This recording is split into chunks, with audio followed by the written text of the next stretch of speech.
Josué Reyes, tengo 19 años de edad y como muchos de ustedes espero, hace 2 años decidí entregar mi vida a Cristo. Crecí en un hogar 100% cristiano. Mis padres desde pequeño nos llevaron a mis hermanos, a mí, a la iglesia y pues nada diferente a un niño creciendo en una familia cristiana. Nunca imaginé que al pasar el tiempo mis padres decidirían separarse. Y fue así como a la edad de 10 años experimenté la ruptura de mis padres. De ahí pues ellos decidieron cada uno viajar por su lado, irse por su lado, y nos dejaron con mis abuelos. Entonces, a pesar de que mi abuela aún así nos seguía llevando a la iglesia, ya no era lo mismo. Viví con un sentimiento de enojo, de tristeza, con el anhelo de mis padres conmigo otra vez. Pero no era algo a la que le tomé mucha importancia, pues era un niño.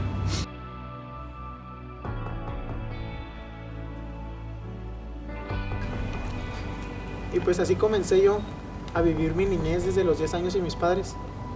Y en el transcurso de mi niñez tuve que iniciar a trabajar, tuve que empezar a trabajar, pues mis abuelos no tenían un sustento económico bueno. Fue entonces que pues tuve que iniciar a trabajar.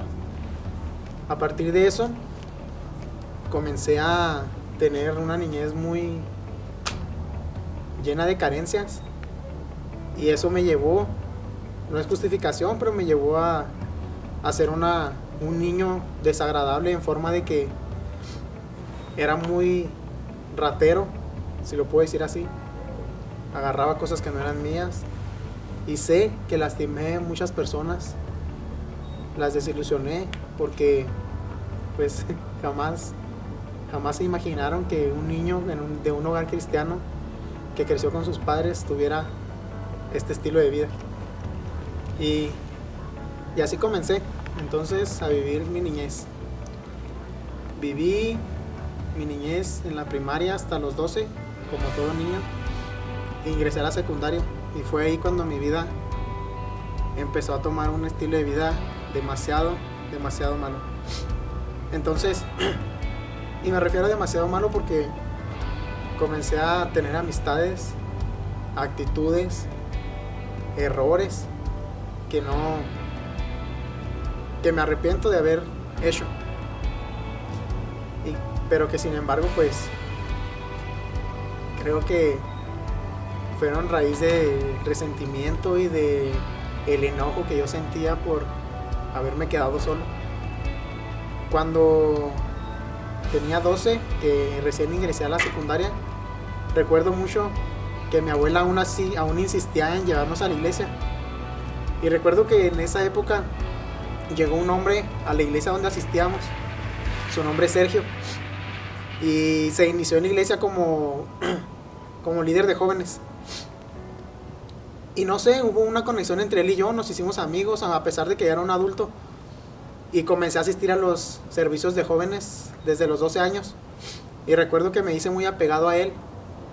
Y algo que me marcó de su estilo de vida, de lo que él aportó a mi vida, fue que un día después de una reunión de jóvenes, él repartía a los jóvenes a sus casas. Y después de llevarlos, quedamos él y yo. Y recuerdo que yo me abrí con él y le comenté que me sentía mal, que estaba deprimido, que necesitaba algo, que necesitaba a alguien que estuviera conmigo. Y jamás se me va a olvidar las palabras de Sergio.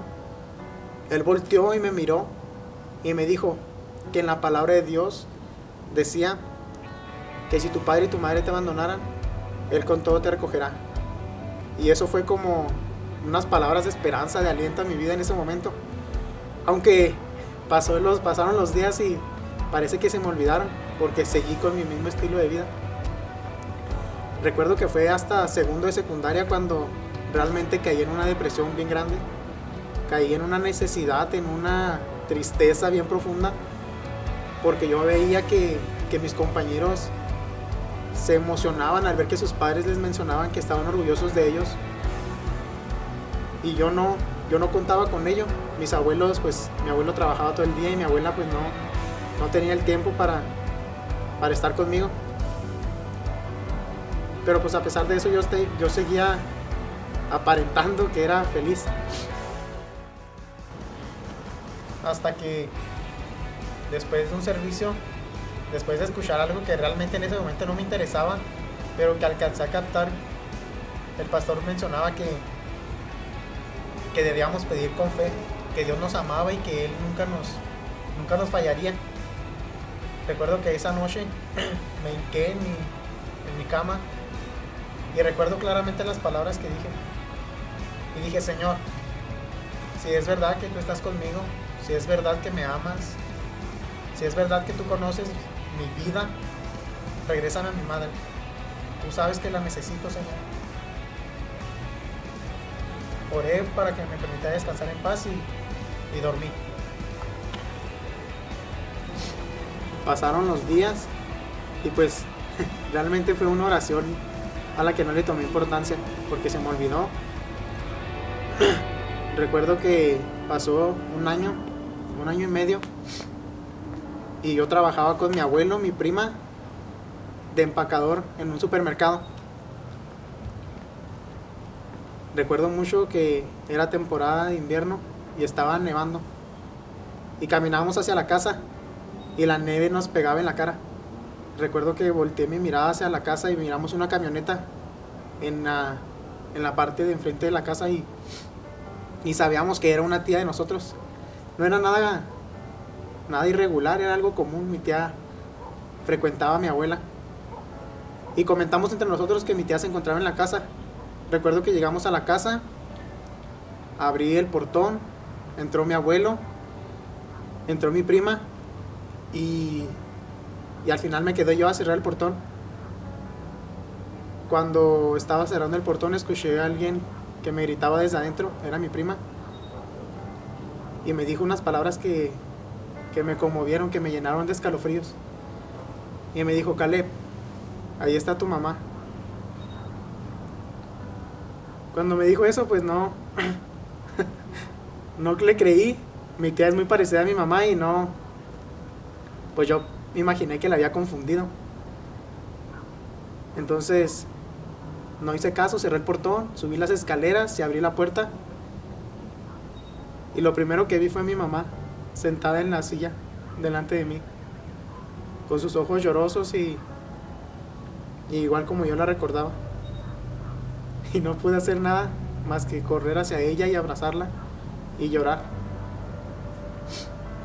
Fue, creo, el momento que marcó mi vida.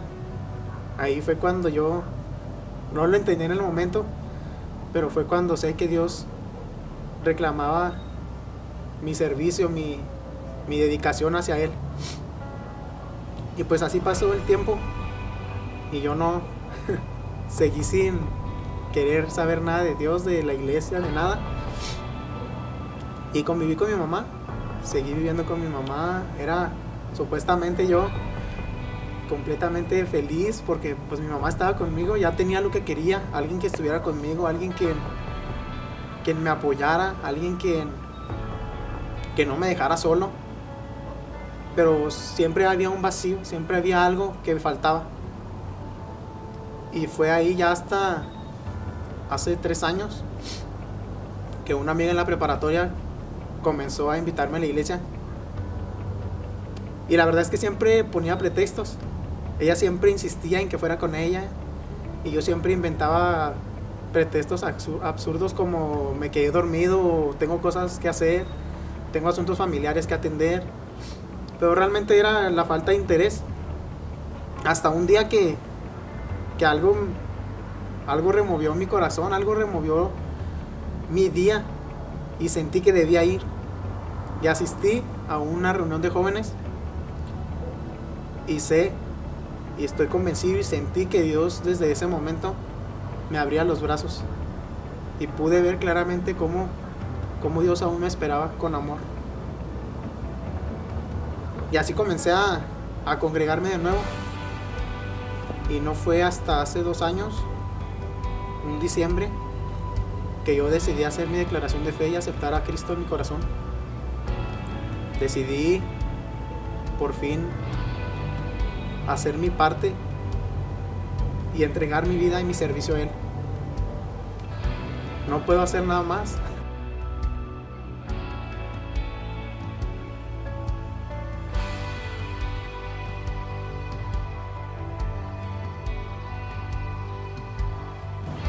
¿Qué más puedo hacer? No hay palabras y no me va a alcanzar la vida jamás para agradecerle a Dios todo lo que hizo por mí. Porque ahora, en este tiempo, puedo ver claramente el propósito de Dios en mi vida después de todo lo que pasé. Después de todo lo que viví, de la tristeza, la angustia, la necesidad, el anhelo. Después de todo eso, puedo ver cómo Dios siempre estuvo conmigo. Y sé que así será. Y no sé tú, pero creo que no puede haber nada más que darle mi vida a Cristo por todo lo que Él hizo por mí. Y vivir agradecido y apasionado por servirle a Él. Y no sé tú qué pienses. Quizás no te identificas en absoluto conmigo, pero sé que hay algo en tu vida, sé que hay una necesidad en tu vida. Y en sí esto es para que veas que Dios es fiel y bueno. Y te invito a que entregues tu vida a Cristo. Es lo mejor que podrás hacer. No te voy a decir que será fácil, pero sé que es lo mejor que puedes hacer.